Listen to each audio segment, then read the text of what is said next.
एक minute sir, मैं आप माफी के साथ रोक रहा हूं। ब्रेकिंग न्यूज आ रही है। पाकिस्तान में सर्जिकल स्ट्राइक का खौफ है इस वक्त। पाकिस्तान के आतंकियों में खौफ है। बहावलपुर में जैश के हेडक्वार्टर को खाली करा लिया गया है।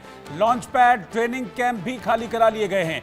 24 घंटे के अंदर कई इमारतें खाली कराई गई हैं और जो जितने भी आतंकी कमांडर्स हैं उनको सेफ हाउस में भेज दिया गया है। जैश ए मोहम्मद का बहावलपुर हेडक्वार्टर खाली करा लिया गया है। लॉन्च पैड के साथ जो उनका मेन ट्रेनिंग कैंप है उसको खाली करा लिया है। सारे कमांडर्स को अब सेफ हाउस में भेज दिया गया है।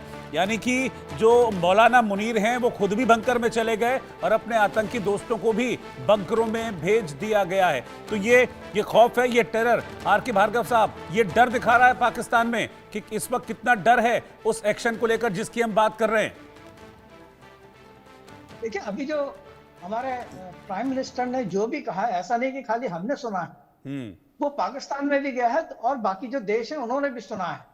और उसको सुनने के बाद ये बड़ा एक कॉमन सेंस की चीज है कि सो कॉल्ड जनरल मुनीर और उनके जो भी आर्मी है, जहां के जो पाकिस्तान के जो भी आका हैं, पॉलिटिशियंस हैं, उन्होंने भी इस बात को सुना है। और मैंने बताया था ना कि मोदी की रेपुटेशन को देखते हुए और उनकी इस चीज को देखते हुए कि वो जो बोलते हैं वो करते हैं, उसको देख करके डर लगना उनके लिए बड़ा स्वाभाविक है।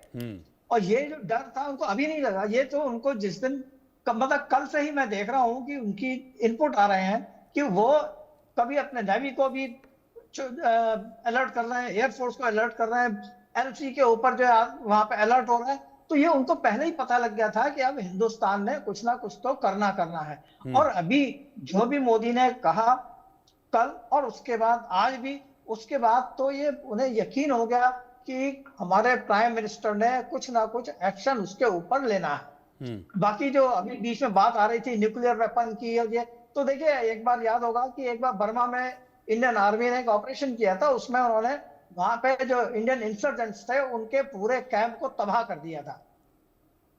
तो उसके बाद मुशर्रफ ने क्या जवाब दिया था? उसने कहा था साहब वहां हिंदुस्तान ने कर लिया, यहाँ करने की कोशिश ना करें, हम एक न्यूक्लियर स्टेट है। लेकिन उसके बाद हमने यहाँ भी जाकर के किया, वहां भी उनके कैंप हमने तबाह किए, बालाकोट में भी हमने एक्शन लिया।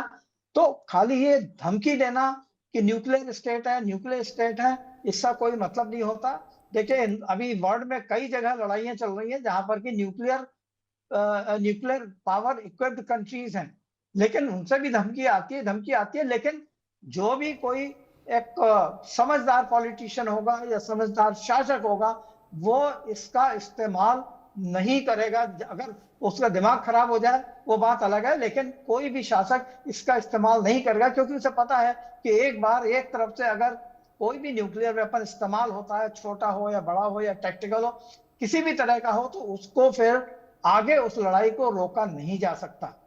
बिल्कुल। और यही डर है कि उन्होंने आतंकी अटैक करके पहलगाम में इसकी शुरुआत तो कर दी, लेकिन उनको पता है कि प्रधानमंत्री मोदी अब इस आतंक का और आतंक के आका का भी एंड करेंगे, जो कि उन्होंने अपनी बातचीत में, अपने इस संबोधन में साफ तौर पर स्पष्ट कर दिया। एक बड़ा कड़ा संदेश दिया गया है पाकिस्तान को, आतंकियों को, कि अब मिट्टी में मिला दिया जाएगा, किसी को भी छोड़ा नहीं जाएगा। ये प्रधानमंत्री नरेंद्र मोदी ने अपने संबोधन में कहा है। और इसी के साथ अब ये देखिए कि डर और दहशत का माहौल है इस वक्त पाकिस्तान में। पाकिस्तान के जनरल मुनीर, पाकिस्तान के सेनाध्यक्ष खुद तो जाकर बंकर में छुपी गए हैं। और जो बहावलपुर है, बहावलपुर में जहां पर आतंकियों के कैंप चल रहे थे, जो कि जैश ए मोहम्मद का हेडक्वार्टर है, उस हेडक्वार्टर में भी आतंकियों को अब सेफ हाउस भेज दिया गया है। वहां के कमांडर्स को सेफ हाउस भेज दिया गया है। सभी आतंकियों के कमांडर्स को छुपा दिया गया है। जहां पर ट्रेनिंग दी जा रही थी, उन ट्रेनिंग कैंपों को खाली करा लिया गया है। ये क्या है? ये खौफ है, ये डर है भारत का, क्योंकि भारत ने पहले डिप्लोमेटिक स्ट्राइक की, बड़े बड़े सैंक्शंस पाकिस्तान पर लगा दिए, और अब पाकिस्तान को जो एक्शन आपको मेरे सामने दिख रहा है ना, ये इसी जमीनी एक्शंस का डर है। पाकिस्तान को भारत के टैंक से डर लग रहा है, पाकिस्तान को भारत के रफेल से डर लग रहा है, क्योंकि रफेल की अंबाला बेस पर तैनाती है और वहां से पाकिस्तान पर सर्जिकल एयर स्ट्राइक करना कोई बड़ा काम नहीं है, क्योंकि रफेल की रेंज अच्छी खासी है और रफेल की रेंज का हम इस्तेमाल करके पाकिस्तान पर एक बड़ी एयर स्ट्राइक कर सकते हैं। लेकिन कब और कैसे होगा ये तय किया जाएगा, और उसके बाद रातों रात जब एक्शन होगा तो सारी दुनिया ये देखेगी। ये डर है कर्नल त्यागी इस वक्त पाकिस्तान के जहन में कि एक्शन होगा जरूर होगा और इसीलिए अब सबके सब छुप गए हैं जाकर। बात ऐसी है, credibility of a man decides the action to be taken. Narendra Modi ji ने ये कहा कि हम 370 हटाएंगे। 370 को हटाना और 35 को हटाना ये कोई मामूली बात नहीं थी। इतने सालों से सरकारें चल रही थी, हालांकि टेम्परेरी प्रोविजन था। लोग कह रहे थे कि कश्मीर में खून की नदियां बह जाएंगी। बहरहाल ये डिसीजन लिया गया और डिसीजन लेने के बाद इसे बाकायदा हटाया गया। 3 तलाक को कानून में बदला गया, 3 तलाक को हटाया गया।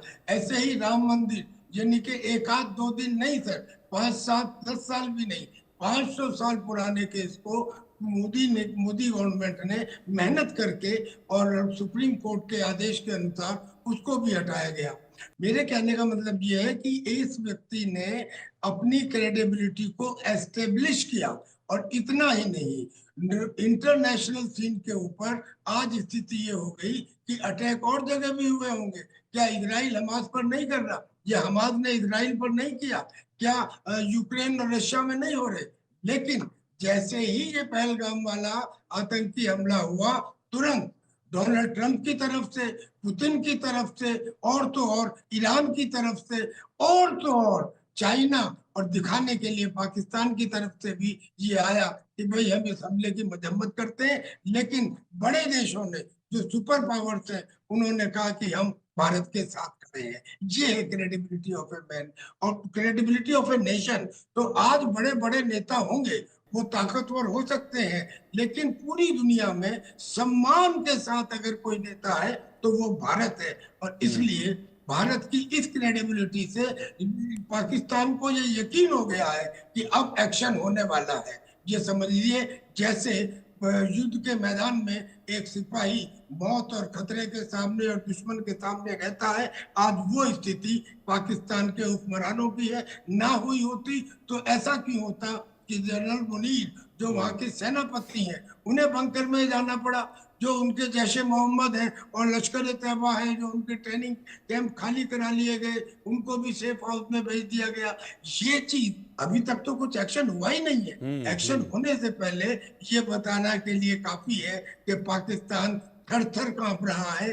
वैसे ही जैसे जब स्क्वाड्रन लीडर अभिनंदन की बात आई थी, तो उनकी संसद के अंदर ये खड़े होकर एक मेंबर ऑफ पार्लियामेंट ने कहा था कि हमारे तत्कालीन जो सेनापति थे बाजवा, उनके माथे पे पसीना और पैर कांप रहे थे और कह रहे थे अल्लाह के लिए अभिनंदन को छोड़ दो, नहीं तो आज शाम मिसाइल आ जाएगी हिंदुस्तान की। तो कहने का मतलब आपने अल्लाह का जिक्र किया तो मैं मुझे कल वाला एक वाकया याद आ गया। आर के भार्गव साहब, कल जब अटैक हुआ था परसों, उसके बाद कल तमाम तरह के रिएक्शंस आ रहे थे, तब यही जो इशाक डार हैं वो कह रहे थे अल्लाह पाकिस्तान की हिफाजत करे।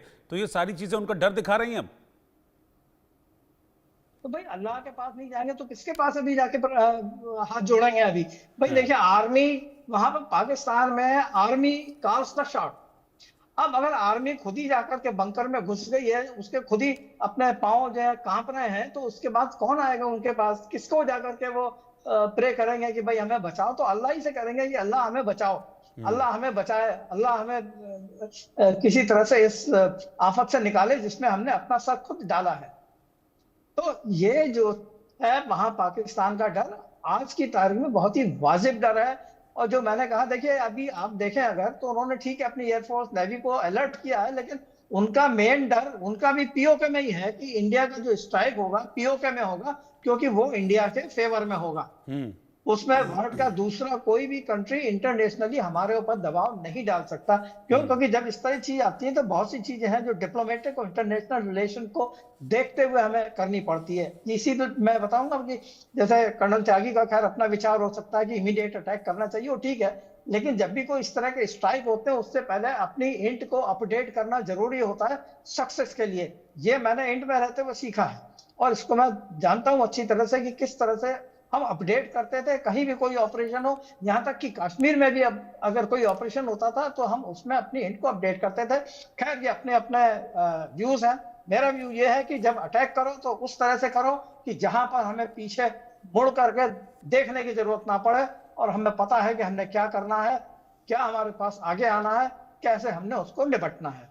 अभी दूसरी चीज आई है पाकिस्तान के, जो अभी आपने कहा था ना अल्लाह वाली बात, हाँ, तो अल्लाह वाली बात जो है वो तो अभी शायद वो कर्नल त्यागी जी ने भी कहा कि मुनीर खुद वहां पर बैठ करके हम हिंदू के साथ नहीं रह सकते, हम हिंदू नहीं है, हमारी कल्चर अलग है, सब कुछ उन्होंने अपने आप को एक तरह से दोबारा से जिस नफरत के ऊपर पाकिस्तान का क्रिएशन हुआ था उसी नफरत को उन्होंने दोबारा से रिवाइव किया है अपने इन वर्डिंग्स से।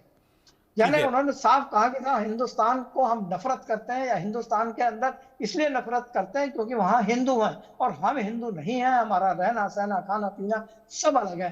तो इस नफरत को देखते हुए इसके अलावा कोई चारा नहीं है कि उसके ऊपर ऐसी स्ट्राइक की जाए ताकि वो इन चीजों को अपने दिमाग से निकाल दे कि नफरत ठीक, का वर्ड आने से या नफरत जाहिर करने से क्या हो सकता है और हिंदुस्तान क्या कर सकता है, हिंदुस्तान के शासक क्या कर सकते हैं और प्रेजेंटली जो हमारे मोदी साहब हैं वो क्या कर सकते हैं। ठीक है, बहुत बहुत शुक्रिया आपका आर के भार्गव सर साथ में जुड़ने के लिए। कर्नल टीपी त्यागी आपका भी शुक्रिया साथ में जुड़ने के लिए।